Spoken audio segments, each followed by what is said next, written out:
نحمدہ ونصلی ونسلم علی رسولہ الکریم اما بعد فاعوذ باللہ من الشیطان الرجیم بسم اللہ الرحمن الرحیم۔ محترم سامعین و ناظرین، ایک افسوسناک خبر کے ساتھ آپ کی خدمت میں حاضری کی سعادت حاصل ہو رہی ہے۔ ایک عظیم سانحہ جو آج رونما ہوا، ملکہ کوثر مری کے اندر، اس سانحہ پر جتنا بھی افسوس کیا جائے کم ہے۔ انتہائی دکھ ہوا کہ جو 16 سے تقریباً 19 کے لگ بھگ افراد موت کی وادی میں چلے گئے۔ ہم ان تمام سوگواران خاندان سے تحریک اصلاح محافل نعت پاکستان کے پلیٹ فارم پر ایک دین کا خادم ہونے کی حیثیت سے اظہار تعزیت کرتے ہیں اور اللہ رب العزت کی بارگاہ میں دعا کرتے ہیں باری تعالیٰ ان تمام مرحومین مرحومات کہ جو طوفان کی نظر ہوئے اور اللہ کو پیارے ہو گئے، ان کی مغفرت کے لیے اور درجات کی بلندی کے لیے ہم دعا کرتے ہیں۔ اللہ رب العزت ان کی مغفرت فرمائے، ان کے درجات بلند فرمائے، انہیں جنت الفردوس میں اعلیٰ مقام عطا فرمائے۔ جو مسلمان اس میں فوت ہوئے، طوفان کی نظر ہوئے، شدید برف باری کی نظر ہو گئے، ان مسلمان بھائیوں کے لیے، بہنوں کے لیے، بیٹیوں کے لیے، جوانوں کے لیے، بزرگوں کے لیے دعائے مغفرت کرتے ہیں اور ان کے اہل خانہ سے، پسماندگان اور لواحقین سے ہم اظہار تعزیت کے ساتھ ساتھ یہ بھی دعا کرتے ہیں کہ اللہ تبارک و تعالی ان پسماندگان اور لواحقین کو صبر جمیل عطا فرمائے۔ لیکن سامعین و ناظرین، بہت ساری چیزیں ایسی ہوتی ہیں کہ ہم شعور رکھتے ہوئے بھی، فہم و فراست ادراک رکھتے ہوئے بھی، ہم جان بوجھ کر وقتی چسکا حاصل کرنے کے لیے، لذت حاصل کرنے کے لیے، وقتی انجوائمنٹ کے لیے ہم رسک مول لے لیتے ہیں اور خطرناک وادیوں اور خطرناک راہوں کے مسافر بننے کے لیے ہم بےتاب ہو جاتے ہیں، کہ جس میں ہمیں پتہ ہے کہ اس وادی میں اتریں گے، اس راہ کے مسافر بنیں گے، اس منزل پر پہنچنے کے لیے بہت سارے مراحل ہمیں کٹھن طے کرنا ہوں گے، بہت ساری آفات و بلیات، بہت ساری آسمانی آفات، طوفان، برف باری، شدید سردی، ہمیں معلوم ہوتا ہے کہ ہمیں نقصان ہو سکتا ہے، ہماری جان بھی جا سکتی ہے۔ لیکن یہ پاکستانی قوم بھی عجیب قوم ہے، اس قوم کا اللہ ہی حافظ ہے۔ یعنی اگر کسی شخص سے کہا جائے کہ بھائی آپ کے گھر کے پاس ہی مسجد ہے تو مہربانی فرمایا کریں مسجد میں باجماعت نماز ادا کرنے کے لیے تشریف لے جایا کریں، یا تشریف لے جائیں تو اس کی زبان پہ فوراً آتا ہے کہ سردی بہت زیادہ ہے، برف باری ہو رہی ہے، بارش ہو رہی ہے، پانی بہت ٹھنڈا ہے، تو وضو کروں گا، بیمار بھی ہو سکتا ہوں، نزلہ اور زکام اور کھانسی بھی لگ سکتی ہے، تو ہلکی ہلکی بارش بھی ہو رہی ہے تو ہم گھر سے باہر نہیں نکلتے مسجد میں جانے کے لیے کہ نہیں کپڑے گیلے ہو جائیں گے، سردی لگ جائے گی، بخار ہو جائے گا، مر جاؤں گا، نمونیا ہو سکتا ہے، ملیریا ہو سکتا ہے۔ الغرض ہم طرح طرح کے بہانے تراشتے رہتے ہیں اور ہیلے تراشتے رہتے ہیں مسجد میں جانے کے لیے، اللہ کے گھر میں جانے کے لیے۔ جو حکم ہے قرآن و حدیث کے اندر کہ مسجدیں آباد کرو، نماز پنجگانہ جو فرض ہے وہ مسجدوں میں باجماعت ادا کرنے کا حکم ہے۔ ایک عاقل و بالغ مسلمان کے لیے یہ حکم ہے، لیکن جب مسجد کے حوالے سے کہا جائے سخت سردیوں میں خاص کر، تو پھر بہانہ سازی اور بہانہ خوری ہم بناتے ہیں۔ لیکن افسوس ہے مجھے ان مسلمانوں اور ان بھائیوں پر، ان خاندانوں پر کہ جو پیسہ خرچ کر کے اس مہنگائی کے دور میں، کہ ایک طرف بہت سارے غریب خاندان ہیں جو تنگی کی زندگی بسر کر رہے ہیں، معاشی بدحالی کا شکار ہیں۔ ہمیں پتہ ہے کہ ہمارے پڑوس کے اندر، ہماری ہمسائیگی میں ایک ایسا شخص ہے جس کے 2 دن سے جس کے گھر کا چولہا نہیں جلا۔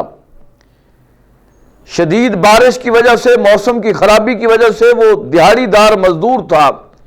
اسے مزدوری نہیں مل سکی۔ وہ روزانہ کی بنیاد پہ کمانے والا اور کھانے والا انسان،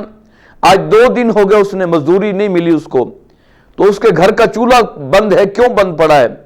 بچے بھوکے ہوں گے، بچے بیمار ہو گئے، ان کو میڈیسن لا کے دینی۔ ہمیں اس چیزوں کا کوئی خیال نہیں ہے۔ اسی گھر کے ساتھ ایک اور، جس کو اللہ نے بہت سارا مال اور منال اور سرمایہ اور دولت عطا کر رکھی ہے، وہ اس دولت کی نمائش کے لیے گاڑی گراج سے نکالے گا، اپنی پوری فیملی کو گاڑی میں ڈالے گا، ڈگی بھر کے ساز و سامان، خور و نوش، کھانے پینے کی چیزیں، اور جناب وہ پھر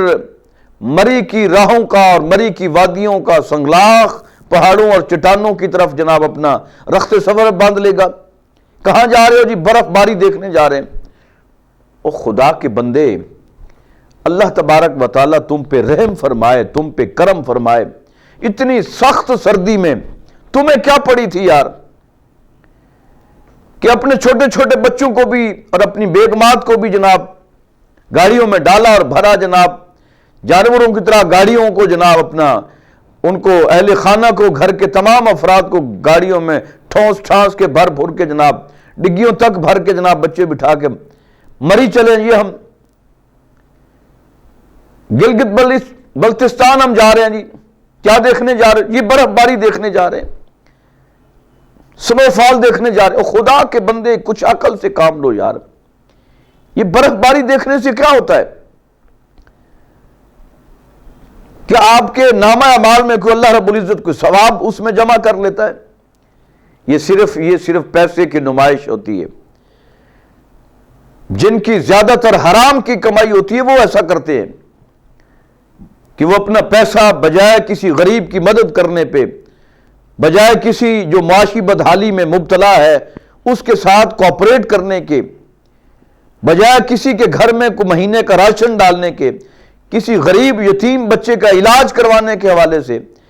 کسی غریب یتیم بچے کا وہ اسکول کی فیس کا مسئلہ ہے اس کا وہ مسئلہ حل کرنے کی بجائے،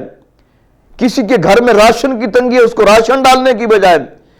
کسی کے تن پہ موسم کے مطابق کپڑا نہیں ہے اس کو کپڑا مہیا کرنے کی بجائے۔ لیکن ہم ان چیزوں کی طرف کیونکہ دھیان نہیں دیتے، نہ ہمارا دھیان ہے، بس ہم نام نہاد مسلمان اپنی دولت کی نمائش کے لیے، اپنے سرمایہ کی نمائش کے لیے کبھی مری جا رہے ہیں، کبھی گلگت جا رہے ہیں، کبھی بلتستان جا رہے ہیں۔ اور بھی جاننا چاہیے، اللہ تبارک و تعالیٰ کی قدرتوں کے مناظر دیکھنے چاہیے، لیکن یہ موسم ہوتا ہے، ہر ایک چیز کا ایک وقت ہوتا ہے۔ اب اتنی سردی، سخت سردی، اوپر سے برف باری، موسم کی خرابی، بارشوں کا اتنی کثرت کے ساتھ ہونا، صاف ظاہر ہے جب پھر آپ پورا پاکستان ہی جب جناب جن کے پاس دولت ہے، سرمایہ ہے اور تجوریاں بھر گئیں، بینک بیلنس بھر گئے، اب ان میں وہ کمی لانے کے لیے وہاں سے پیسے نکلوائے، اے ٹی ایم کارڈ لاکھوں روپے جناب مری چلیں جناب، تو پھر صاف ظاہر ہے جب 2 4 10 ہزار گاڑی کیپیسٹی ہے 500 گاڑی کی، 10,000 گاڑی جب پہنچ جائے گی ایک سڑک کے ایک روٹ پہ، تو پھر صاف ظاہر ٹریفک بلاک ہوگی، 2-2, 4-4, 6-6 گھنٹے 8-8 گھنٹے شدید سردی میں برف باری میں جب آپ گاڑی کے اندر جب آپ رہیں گے. اب دیکھیں نا جی، اسلام آباد کے جناب ایک ہی خاندان کے 8-10 افراد چلے گئے. وہ ASI نوید اقبال، ان کی اہلیہ، بیٹے بیٹیاں، وہ لقمہ اجل بن گئے. اسی طرح ایک بابا جی، ان کی شناخت ہی نہیں ہو رہی، وہ گاڑی کے اندر جناب دم گھٹ کے مر گیا. وہ جناب بابا جی دیکھو نا، اتنی عمر، اللہ کے بندے گھر میں بیٹھتے تم اللہ اللہ کرتے، تمہیں کیا ضرورت تھی مری کے جناب پہاڑ اور وادی میں پھنسنے کی، برف باری دیکھنے کی. تو ہمیں ایسی ان چیزوں کی طرف بھی دھیان دینا چاہیے، سوچنا چاہیے کہ 3-4 دن سے مسلسل بارش ہو رہی ہے. جو دیہاڑی دار مزدور روزانہ کی بنیاد پہ کمانے اور کھانے والا شخص، کتنے ہزاروں لوگ ہیں بیچارے ایسے جو چوک چوراہوں پہ کھڑے ہوتے ہیں تیسی اور کانٹی پکڑ کے جناب مزدوری کے انتظار میں، دیہاڑی کے انتظار میں کہ کوئی آئے ہمیں لے جائے اور ہم سے کام کروائے اور پھر ہمیں رات کو اجرت دے، اور پھر اسی اجرت سے تازہ ہم گھی لے کے جائیں اور چینی اور پتی لے کے جائیں، آٹا لے کے جائیں، تاکہ گھر والوں کو ہم آج کی بنیاد پہ آج کمائے ہیں آج ہی کھلا دیں ان کو. یعنی وہ جو تازہ کمانے والے، تازہ روٹی روزی کمانے والے، 3-4 دن سے ان کو کام نہیں ملا، سردی کی وجہ سے، بارش کی وجہ سے، موسم کی خرابی کی وجہ سے. وہ اللہ کے بندے، اللہ نے اگر آپ کو دولت دی ہے، اللہ نے آپ کو ثروت عطا کی ہے، اللہ تعالیٰ نے آپ کو سرمایہ دیا ہے، مال دی ہے، تو مہربانی کریں ذرا اپنے آس پاس محلے میں، گلی میں دیکھیں کہ ایسا کون سا شخص ہے بجائے مری جانے کے، بجائے برف باری دیکھنے کے. اللہ رسول کی رضا کے لیے اگر آپ نے کسی غریب کی مدد کی ہوتی، کسی بے سہارا کی مدد کی ہوتی، کسی یتیم کی مدد کی ہوتی، کسی بیوہ کی مدد کی ہوتی، تو اللہ رسول کی رضا بھی آپ کو نصیب ہوتی اور اللہ تعالیٰ آپ کے رزق اور روٹی روزی میں اور زیادہ برکتیں عطا فرماتا. وہ آپ کا ہمسایہ بھی خوش ہو جاتا آپ کے کردار سے، آپ کے طرز عمل سے، خدمت انسانیت کے جذبے کی بنیاد پر. پھر اللہ بھی خوش ہوتا، اللہ کا رسول بھی خوش ہوتا کہ دیکھو اس نے جناب سسکتی، تڑپتی اور بلکتی انسانیت کے لیے اپنا جو مال جو میں نے اسے دیا تھا، اس نے اس کی فلاح پہ خرچ کیا ہے. تو اللہ رسول کی رضا نصیب ہوتی. یہ تو اللہ رسول کو ناراض کرنے والی باتیں ہیں کہ دولت ہمیں ملتی ہے بجائے صحیح معنوں میں خدمت انسانیت، خدمت دین پر، انسانیت کی فلاح و بہبود پر، دین کی سربلندی کے لیے اس کو خرچ کرنے کی بجائے مسجد میں 100 روپیہ دیتے ہوئے موت آ جاتی ہے ایسے لوگوں کو، سارے ان کے مر جاتے ہیں، دم گھٹنے لگتا ہے کہ مسجد کو 500 دے دیں، کسی عالم دین کی خدمت کر دیں، کسی مدرسہ جو قال اللہ قال رسول کی جہاں صدا بلند ہو رہی ہے اس طرف ان کا رخ نہیں مڑتا. کہہ دو تو پھر وہ رونا شروع کر دیتے ہیں کہ جی مسجد کی خدمت کر دیں، مدرسہ کی خدمت کر دیں، اتنے بچے پڑھتے ہیں، راشن کی ضرورت ہے، ان کے لیے موسم کے مطابق لباس کی ضرورت ہے، بکس کی ضرورت ہے. جب اس طرح کی بات کی جائے تو پھر وہ رونا شروع کر دیتے ہیں اور شکوے اور شکایتوں کے انبار لگا دیتے ہیں کہ قبلہ مفتی صاحب حالات بہت خراب ہیں، بہت ٹائٹ ہیں، دعا کریں، معاشی بدحالی ہے، مہنگائی ہے، بس دعا فرمایا. لیکن پتہ چلتا ہے کہ 1 گھنٹے کے بعد وہی شخص اپنے گھر کی بڑی 2 گاڑیاں بھر کے پوری فیملی کو مری لے گیا سیر کے لیے. تو بہرحال انتہائی گزارش کرنا چاہتا ہوں بینگ اے مسلم، ایک درد مند پاکستانی اور مسلمان ہونے کی حیثیت سے، کہ خدارہ جب موسم خراب ہو، شدید برف باری ہو تو گھروں میں رہا کریں، گھروں میں رہا کریں، گھروں میں رہا کریں، مہربانی ہوگی. اس میں اب حکومت کا ہم کیا اس کو دوش دیں، کیا اس کو کہیں جی حکومت کی خرابی ہے یا حکومت کی ناکامی ہے؟ حکومت کی ناکامی نہیں ہے، حکومت تو اب کوشش کر رہی ہے جناب کہ ان پھنسے ہوئے مسلمانوں کو، پاکستانیوں کو جو جہاں پہ آئے ہوئے ہیں جناب دور دراز سے جناب، کہ ان کو فیسیلیٹیٹ کیا جائے. ریسٹ ہاؤسز جو ہیں وہ سارے جناب کھول دیے گئے ہیں اور کوشش کی جا رہی ہے کہ پھنسے ہوئے جتنے بھی لوگ وہاں پہ سیر سپاٹے کے لیے برف باری دیکھنے کے شوقین گئے ہوئے ہیں ان کو فیسیلیٹیٹ کیا جائے، رستے کلیئر کیے جائیں، ریسکیو کیا جا رہا ہے وہاں پہ جتنی ہو سکتی ہے. صاف ظاہر حکومت بھی انسانوں کی ہے، کوئی جناب ماورئی مخلوق پہ تھوڑی مشتمل ہوتی ہے کہ جناب کوئی چیز جناب وہ رگڑیں گے تو جن آ جائے گا اور 1 منٹ میں سارے رستے بھی کلیئر ہو جائیں گے. سارے معاملات ایسا نہیں ہوتا. معاملات تب بگڑتے ہیں جب دونوں طرف سے گڑبڑ ہو، عوام کی طرف سے بھی، حکومت کی طرف سے بھی. اب اس میں جو سارا قصور ہے وہ عوام کا ہے اور ان جناب دولت دولتی نو دولتیوں کا ہے، جن کے پاس نیا نیا سرمایہ اور پیسہ آتا ہے، پھر اس کی نمائش کے لیے پھر وہ اس طرح کے جناب اپنا وہ کام کرتے رہتے ہیں، شوخہ پن اور اس طرح کی چیزیں جناب وہ پھڑے مارتے رہتے ہیں۔ تو اللہ کے بندو، انسانوں والے کام کرو، مسلمانوں والے کام کرو، مہربانی کرو۔ تم گھر سے 4 قدم چل کے جناب مسجد میں نہیں جا سکتے، سخت سردی کی وجہ سے بہانہ بناتے ہو، تو اللہ کے بندے یہ 500 جناب کلومیٹر، 600 کلومیٹر، 800 کلومیٹر اور 1000 کلومیٹر کا سفر طے کر کے تم صرف برف باری دیکھنے کے لیے اتنی دور پیسہ بھی لگاتے ہو، وقت بھی لگاتے ہو، اور پھر اس کا پھر نقصان ہوتا ہے، پھر حالات ایسے کریٹ ہوتے ہیں۔ اب دیکھنا ان خاندان والوں پہ کیا بیتی ہوگی کہ جس کے گھر میں 8 9 10 لاشیں بیک وقت بچوں اور بچیوں اور جناب خواتین اور بوڑھوں کی شکل میں جائیں گی۔ وہ گاڑیوں پہ گئے تھے، اب وہ ایمبولینسز پہ جائیں گے گھر۔ اس محلے میں اس خاندان والوں پہ کیا بیتے گی یار، کبھی سوچا ہے آپ لوگوں نے؟ لیکن بہرحال ہم ان کے لیے دعا کرتے ہیں جو اللہ کو پیارے ہو گئے، طوفان کی نظر ہوئے، اللہ پاک ان کی بخشش فرمائے۔ جتنے بھی مسلمان اللہ کو پیارے ہوئے ان کی بخشش کی دعا کرتے ہیں، آپ بھی دعا کیجئے۔ اللہ تعالیٰ ان کے خاندان والوں کو، لواحقین کو، پسماندگان کو صبر جمیل عطا فرمائے،